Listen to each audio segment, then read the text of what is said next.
Hi there, Randy Green here, and welcome to a little experiment where I will compare some of my teachings compared to some of the ideas that are found within Buddhism.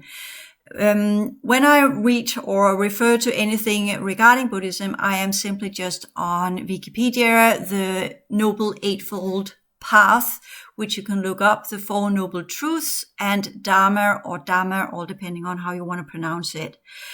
I want to begin with some of when we talk about the interpretation of Buddhism, and I'm not here claiming in any ways or forms that I know anything whatsoever, but it's interesting though, again, when being a teacher myself in how to be in life in our current lifetime, and then some of the ideas that others that have been on the path of investigation of what it means to be human and what is the best way to work around the reality that we are part of. And just to begin with a little bit of my own teachings from the course Keeping the Psychic Energetic Balance, I have put up some what we could call also into different aspects that are what we could say not the Four Noble Truths, because that will be a little bit putting myself a little bit too high level, right?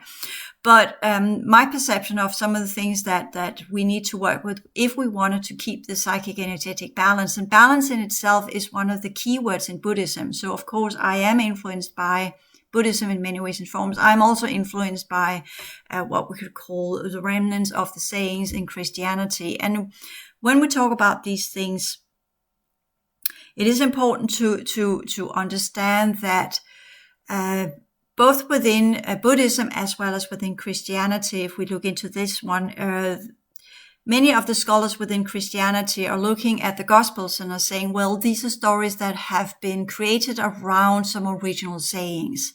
And when we look into the Buddhist text and the Buddhist material, we are probably finding the same issue there. We are having some sayings, which then later on have been wrapped into stories, into a little bit of what we call fairy tales or a biography that was made up to prove a point or to try and put it into some kind of context, instead of just having these weird words floating around. And from that, trying to interpret what is actually said, meant by these sayings, and what was the background of it, and different authors and different interpreters and different scholars and different practitioners have tried to come up with their answer of what do they see and how do they perceive these kind of things. Similarly, as if I just were putting out there these four different intentions that I'm working with into keeping the psychic energetic balance, just put it out there and just leaving it floating in the wind, and then someone picked it up and were trying to, what does that actually mean? So let us go here. Let me start with my own teachings, and then give it there, and then we go into the Buddhist teachings afterwards, and then I will do a little bit of comparison, because I want to work with my left hemisphere, my right hemisphere, and there is some kind of thing in my left hemisphere that is at the anterior part of my cerebrum, interestingly enough, kind of at the top of the skull. And I have a right thing on my right hemisphere that needs to be activated by utilizing that left part of my hemisphere, whatever that is. That's the investigation. So I'm just going along with it. It's not something I can meditate. It's not something I can put my hands on and activate. I have to work with it within a context of some thought processes that will activate these two specific energy patterns that needs to be activated for reasons and purposes. So this is me just diving in, and at the same time also sharing the process, because having set aside time for myself to work with my classes and the material and come up with my ideas, it is now time to put it into practice, which we also know from the Buddhist ideas is that you are learning something at some point in time, then you are meditating upon it, you're contemplating on it, but it has to be put into practice. You have to somehow put it into use that is unfolded on the outside. So we are having this building of the bridging between the inner human, the outer human, and creating a balance there as well. So it's not just a matter of the inner balance between who and what we see ourselves to be, and get into balance with our self-perception that is always changing, because reality is changing and so are we. But at each moment, in each now, we are present to be able to navigate in that now, in that moment, in that specific time and space, nodal point within reality field, with that specific type of energy setting, which we in that specific time and that specific moment unfold our energy system into, from where we will experience as pieces of ourselves within that moment in time, in that nodal point in the reality grid, on that specific spot on the timeline, which will grant us some insight to who and what we are, from which we should learn to express that into a specific type of being inside the outer reality, where we are in play with other people as part of a joint room of experience, to put it that way. It sounds very theoretical, but this is to express some kind of energetic understanding that I'm trying to convey here. So if you were just 2,500 years from now, which would stumble upon the four noble truths I have put out there, no, it's just joking. I'm not way anywhere near these very, very pristine teachings that the Buddha came up with. But let me just put it that way. 1, correct outcome from every challenge. 2, balanced energy utilization. 3, correct clearing of fields and energetic influences. And 4, self-monitoring, self-scanning, and upholding energetic integrity. And that is just kind of, okay, let's interpret that one. And if we go to the Eightfold Path, let me just say the Four Noble Truths in Buddhism. Let me just put them out there so you kind of get that. There are 4 truths regarding in Buddhism, and this is about life, and it's about again kind of what we call energetic utilization, because there is the first one is the typical one everybody kind of knows. It's dukkha, or suffering, incapable of satisfying, painful. And that is kind of the characteristics of existence within the realm of samsara. And samsara is the wheel of rebirth, or being born again and again. And not until you have learned how to deal with it will you continue to be born, until you have learned what the essence is of the samsara. And I think that's why they often depict the Noble Eightfold Path as a wheel, where the Eightfold Path, which I will come back to, is the spokes, as a kind of simplistic understanding of what the realm of samsara or rebirth actually is, because that's the wheel of reincarnation, as it's also called. And then it is the Samajaya, and I am probably not pronouncing it correctly, but that's the origin, the arising, the combination, and the cause. And this goes together with the dukkha, or that arises this tanha, or craving, desire, attachment, and so forth, that are tying us to the pain and the suffering. So as a response to the pain and the suffering, we're trying to escape it. That's how it has been interpreted. And they're also calling it thirst. So we could say that we are in a realm of suffering, incapable of being satisfied, and that leads to frustration, and it's painful, and we're in this constant wheel of we want something, we can't get it, we're searching for something, it evades us, or it could be more literal, it could be physical pain, it can be physical suffering, and all of these different features, whether it is physiological, or it's emotional, or it's mental. You can have suffering and no satisfaction and painfulness on all 3 levels that are presenting itself differently. But that's part of what living is, and in a more modern way we could say, well, living is just kind of that's just a long road of difficulty, right? Those of us who are a little bit up in older age, we have learned through a very long life that there are more pain and suffering, that there are moments of joy and happiness. So this is, and then we search for these moments of joy and happiness, only to learn that probably the way we get this is to get into some kind of balance with what is out there and what we are, and try to balance these 2 things so our expectations are in alignment with reality, what reality actually can offer to us. And sometimes we realize that is not always possible. So it's not always what we want, but what is actually possible. And then learn to find balance in that. So I'm not the seeker of happiness and joy. I'm the seeker of balance, because for me, being in the balance point of life, balance with myself, balance with others, means that I can be present in the now. I can be my inner and outer human in that now, in that moment, with what is required of me in that now and in that moment. So that if I am in a conversation with one of my friends and we're having this discussion about something, I will always be in that weird spectrum of observing her or him, because I have both on both sides, observing what they are and what's going on in them and where their processes are and what they are having of emotional processes in the conversation. When I'm also monitoring, if I'm saying this, how does that affect them? And sometimes I get a little bit cheeky and I push them and I tease and then I see that's not good. That's not giving the right response. That was probably not what I should have done right here. And then I self-adjust. I balance myself into the energy exchange that's going on between the person that is in front of me and myself. And at the same time, I'm also trying to be authentic in who and what I am, so I can be true to what I want to be, not what I think I am, because what I am always changes according to what is happening around me, so that I have that feature, that faculty in play that gives me the most balanced outcome of whatever I'm engaging in. And the choice is also, do I want to engage in that situation? That's a discussion I have as well. How deep do I want to go in this discussion? And there I then put out a feeler where I'm kind of feeling the other person. How deep can I go?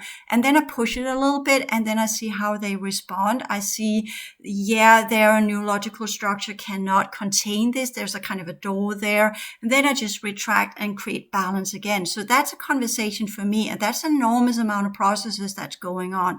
It's not just about, we're talking about a topic here, but we're talking about a process between two humans that are exchanging knowledge, that are exchanging insight, and at the same time also exchanging what we call experiences and perception of reality from this knowledge, these insights, and these experiences, and what we have brewed together as a narrative of what that was for us, which defines and shows us what kind of brain capacity that we are capable of processing and having, to put it that way, which are shown in what we derive from the knowledge we have from the insights and the experiences. And these are different things, because knowledge is something we can either study or we can be born with it, all depending on how many lives we have had. And insight is that this realization between self and others, self and reality, self and cosmos, self and the greater levels of reality, whether it will just be local or global or galactic or universal. And with discovering these different levels that comes like this is typically experienced in meditation, where you have these enormous inner insights of divine order, if you want to put it this way. I like to call it cosmic order, because I don't really go with the divine features. But since we have been so conditioned into that these realms are under the divinities, then we are typically envisioning that one. And I always try to break that down and go in and say, okay, what's behind that overlay? What's behind, and get to the root, which is interesting, because that is the origin, the arising, or the combination, or the cause, where I try to go in and say, well, I'm having this feature that presents itself as an effect, but what's the cause of it? What's the root of it? What has created it? What's the cause and the origin? What's the pattern, as we could say, the combination that through this utilization of energy comes into being, goes to unfolds into reality, where it will have a pattern that will demand energy, that will demand my attention, that will create craving or desire or attachment or thirst, which is a kind of a pattern. When something comes into making, it demands things to come its way. It becomes magnetic, so to speak. So that's another way of interpreting that one. So if we're saying the moment a pattern comes into life, then it will demand something, and that demand of that pattern will not always be in alignment with where it is activated. So that will create naturally frustration or suffering, or it will be impossible to satisfy that pattern, because either it is out of time, or it's out of place, or it is too high level, or it's too low level. So this is what we call a displacement, in a way that you have an energy pattern, an origin, a combination, or a pattern, or a code system, or a human existence. Doesn't matter, because we are technically all of these things ourselves as well. We hold many patterns. And if that cause, that pattern, that identification point in our energy system is incapable of finding a match on the outside, it cannot be mirrored, then it leads to this painful realization that I am not it. I am not that. This is not me. Or why do I not match this one? Why is it not mirrored back to me? I thought it was all of these different processes that can then begin from that one, whether it is what we call electrochemical pattern, or it is a neurological pattern, or it's a biological pattern. So this is kind of what we say the cause, but the cause or the root of it should then also be investigated further, because what caused the cause? What created the origin? When did it begin? When did it all begin? What was the beginning of it? So that's where we go further and further into our inner energy system in our meditation work, which can also be called energy work, because for me, meditation, energy work, and self-healing are tightly knitted together in a trinity. So when we are working with this, we have the outside effect of it. So we can kind of say the wheel of samsara, and being part of the realm of samsara is being in this dysfunctional world, to put it as it is. And I know many of you that are younger, you still have all the hopes for the goodness of the world. And there is a lot of goodness, but the goodness is in us. It is not in the world itself. It is hidden within people. So people are the origin of either goodness or the opposite, as it's said many times. I'll just leave it there, because also when we talk about Buddhism, they also have the different levels, as we have in Hinduism, where we are having different levels of reality, where we have beings that are in form or outside of form, as it's called. They are either arupa, which means they're outside of form, or rupa, inside of form. And these are typically what we will refer to as ghosts. And they are very thirsty as well. So we are the ones that are in rupa, we are in form, and then there are the arupa that are outside of form. And these are in Hindu mythology can also be deities, and they can be divided into different classes, as we're seeing with the angelic hierarchy as well. So we are having again these crossings where things are very similar. So when we talk about the third noble truth, that is nirodha, or whatever that is, how it's explained, it's called when things are ending, it's been confined, it is being extinguished, it ceases to be. So that's dukkha or the pain and suffering can be ended or contained, which I think is interesting, by the renouncement or letting go of the cause of whatever is causing these things. You can confine it, and it releases the excessive bind of dukkha, which is what ties you into reality of the pain and the suffering. And we can also say a little bit here, yeah, you're a little bit too depressive, Buddha. Could you just please there is also the connection to happiness, because that's also explained in some of the text, that you can have these moments of being happy, and then you lose these moments of being happy, and then you go into pain and suffering, and you want the happiness to come back. So that is also frustration in itself, that nothing is permeable. You can't cling on to it. You can't keep it. It has this evasiveness to it in the outer realms. And that's where we go into this understanding that the outer realm is probably to a large degree illusion. So one of the things to get through the wheel of samsara is to understand that whatever is going on around you is a kind of an illusion, whether it's an actual illusion where you're kind of talking, yeah, we're in the matrix, right? Or is it an illusion because whatever you are seeing what reality is or should be is your projection. You're imposing an idea onto reality that might not be there because you have expectations to what reality is. You want to see reality in a specific way. So therefore, you are engaging in reality with that expectation. And if reality then does not live up to that, then you also get frustrated, right? So that also leads to a kind of pain and suffering. So that's kind of how we are to understand these things. So we don't go into this all just about physical pain and poverty and illness and diseases and ill-mindedness and ailments and all of these kind of things. But it is just as much a psychological thing. And we also know from the psychosomatic aspect of things, or epigenetics, that our psyche has an enormous power to influence the way our cells are working and influence the way that our physicality is working, because they are interconnected. So in that way, we could say there is a lot of psychology involved with this. It's not just a mental process. And I think sometimes when people are fascinated about Buddhism, I think many ends too quickly within the mental aspect instead of going into what we call the psychological aspect. And I think some of the reasons for that is to be found in the Noble Eightfold Path. And that's where we go to, because that's the fourth truth, where we go into the Noble Eightfold Path. And that's the path that leads to confinement of both the cause as well as the suffering. And this is again important, because we are talking about there's both this that you can extinguish it and you can get rid of it, or you can balance it, but you can also confine it. And I find that a little bit interesting, because that's a little bit new to me. What does it mean to confine the craving, the desire, the origin, the arising? What does it mean to confine it? Does it mean to suppress it, put it in a box and put it on a shelf and pretend it doesn't exist? And psychologically speaking, we know that doesn't work. We have seen plenty, again, when we talk about one of the great things that are within all spiritual teaching system is this refraining from the use of sexual energy.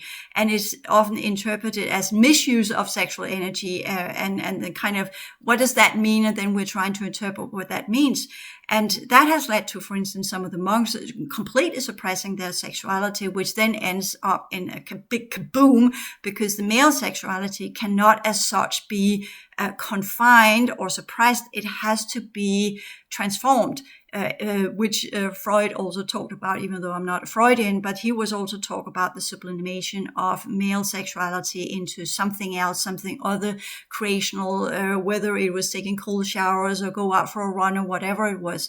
But I think there needs to be some other ways around that. And that could be something I could go into at some other point. But here I want to talk a little bit more about the Noble Eightfold Path, because that's where we go into this, where things often get very, what we call mental, because it's called the right view, the right intention, right speech, right action, right livelihood, right effort, right mindfulness, and right concentration. And there are different aspects of concentration. There is samadhi, and there is practice, and there is mindfulness, which you again can divide into different forms, what that actually means. And on Wikipedia, it also goes into cognitive psychology that technically also uses mindfulness, the ability to observe yourself and all of the features that you are on the different levels of your energy system. And they work with 5 skandhas, or 5 layers of who and what you are. And I call it an energy system. The question is, did the Buddha call it that? Probably not. So with this, the 8 divisions of the Eightfold Path, that also goes in, as we talked about, and here it's given as this is right resolve or intention as the first one, where we talk about the right view, and that is the right resolve or intention, and that is the giving up of home and adopting the life of religious mendicant, I don't know that word, in order to follow the path. So this is, yes, let me just go back. Yeah, so sorry, because I just a little bit, I wanted to go in a different way, as in kind of, okay, right view, what is that? This is, if we're just getting, if more than interpreting what others have interpreted, or put into the text that has been given over to us, written by the monks later on, just to keep it like that, just to keep it simple. So what would be right view? And just throwing it out there, then you're kind of saying, well, what is right view when we talk about... I'm a little bit in discussion here with myself, because you could go into this, the 8 divisions that they are practicing, that it is to leave behind and go in and become this follower of the path and peacefully renounce all of what it means to be part of the physical life and the outer environment, and into an environment of non-sensual, non-ill will, to loving kindness, away from cruelty, to compassion. And such an environment aids contemplation of impermanence, suffering, and non-self. So this is how it is interpreted specifically within Buddhism. And I think that is the reason why I was a little bit on 2 levels here, is because the giving up of home and adapting the life of a religious way of being in order to follow the path.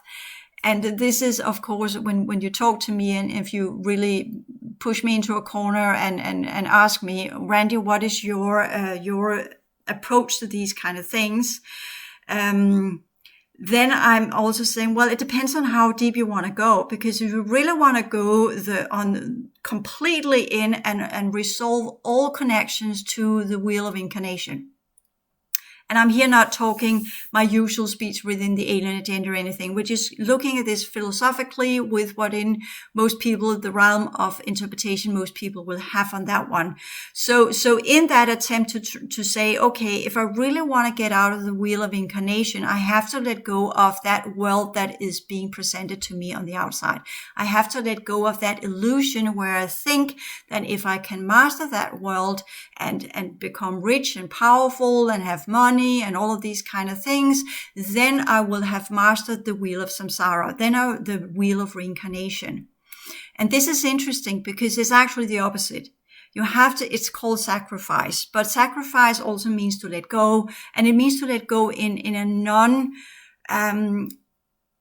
non-negative way, to put it that way, in an accepting way.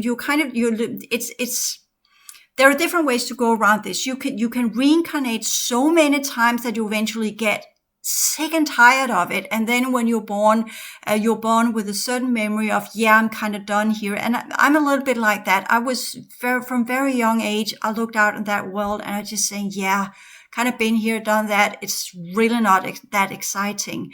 And I was trying to live with whatever. I'm seeing all of these people around me that, oh, it's so fun. We do this and that, whatever. I just kind of, yeah, it's not very fun. This is not what's fun for me.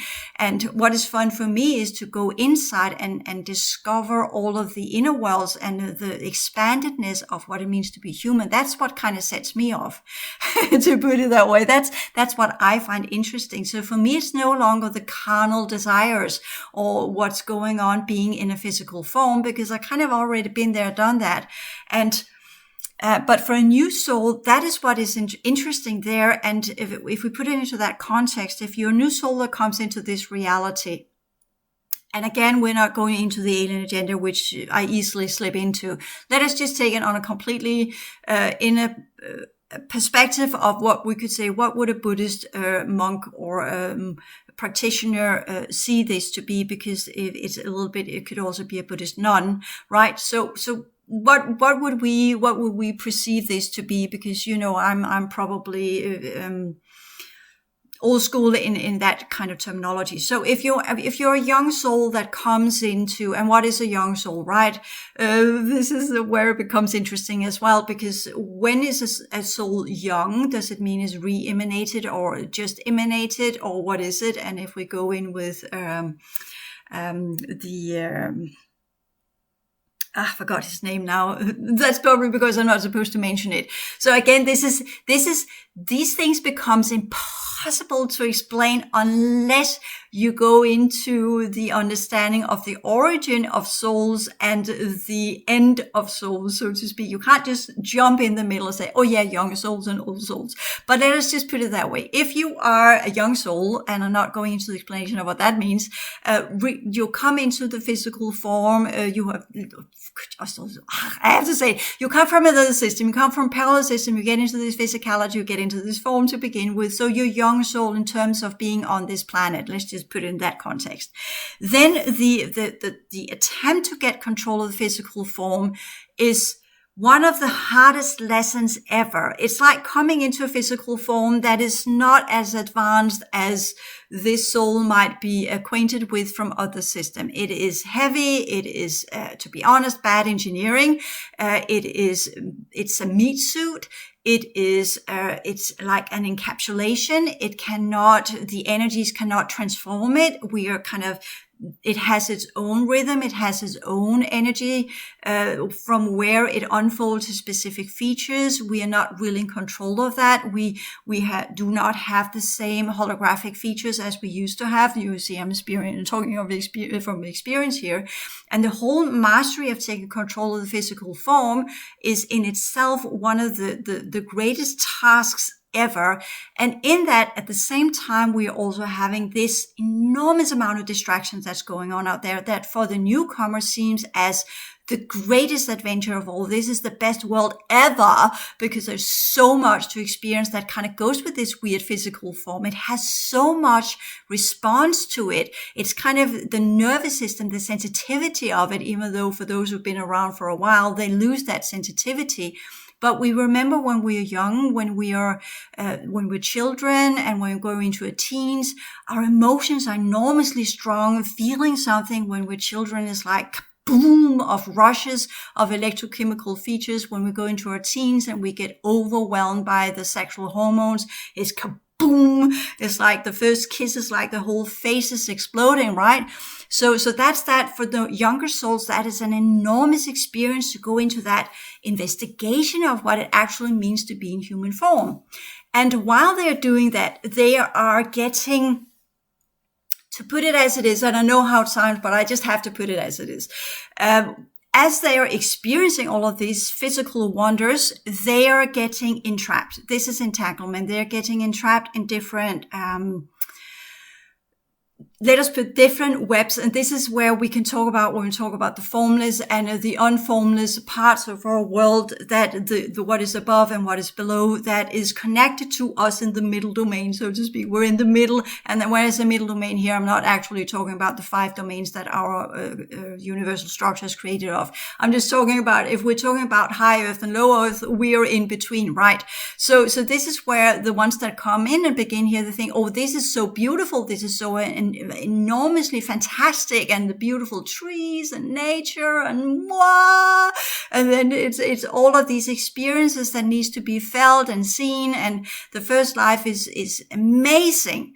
And then you die and you get to the councils, which are, by the way, holographic, but this is, you have heard about it as well, from other places, which I can't remember what his name is right now.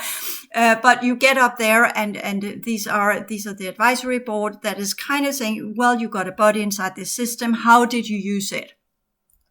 And then you get all of the screens up, and you get you get scanned. They put it out in the scanning devices, put it out into different aspects, and they're looking at the genetic structure. How did you use what you got when you got into this physical form? What is in your contract? What were your allowances when you entered into the system? How did you use your capacities, your talents, as it's called in the Gospels? How did you use these? Did you follow the system, the law and the order and the rules and the laws of the physical form, or did you follow the rules and the laws and the principles of the inner form? What did you do with that life we granted you when you came here? And this is where it's difficult, because one would think that our system was rigged to literally go in the progression spiral, but on the contrary, because of the hijackers, see, I slipped, it has been rigged to the opposite, to the regression spiral. So people are destined to slip.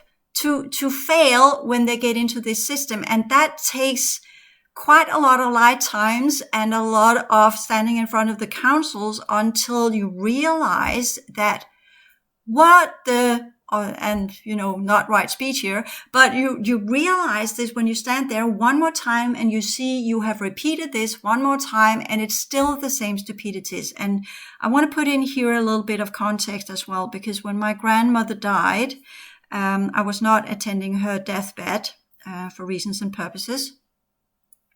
She kept herself going. She died in 96, so it's not that she died young, but she kept herself in the body a little bit longer than she should, because she was trying to get in contact with her son, her youngest son, who is more sensitive. That's my uncle, which I grew up with, by the way, and a very kind person. And she was trying to get contact with him and her other children, because she wanted to do the giving over.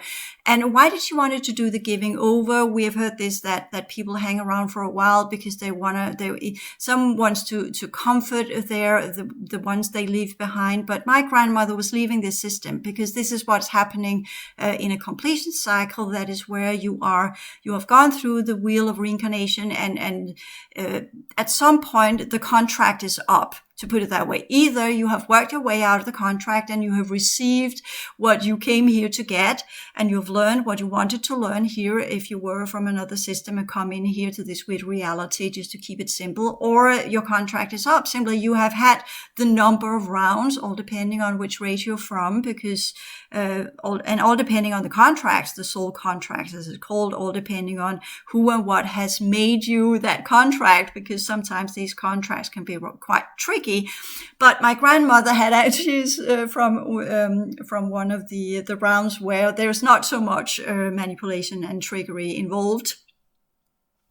And she was getting ready to leave, and she was going out through one of the, not the hyper gates, but actually one of the stellar gates, and which is not for crafts, but for what we could call the inner human configuration. And she was capable of doing so because she was being called back home, literally. So she got a bit of help there to get crossing into that gate system and being pulled out. So she was sticking around for a little while, and they did not listen to her. They were not observant of what she wanted to share. So after having stuck around for a while, she decided, well, I'll have to give this information, and I want to talk about that in the next video, because I want to keep these videos not too long. So see you in the next video.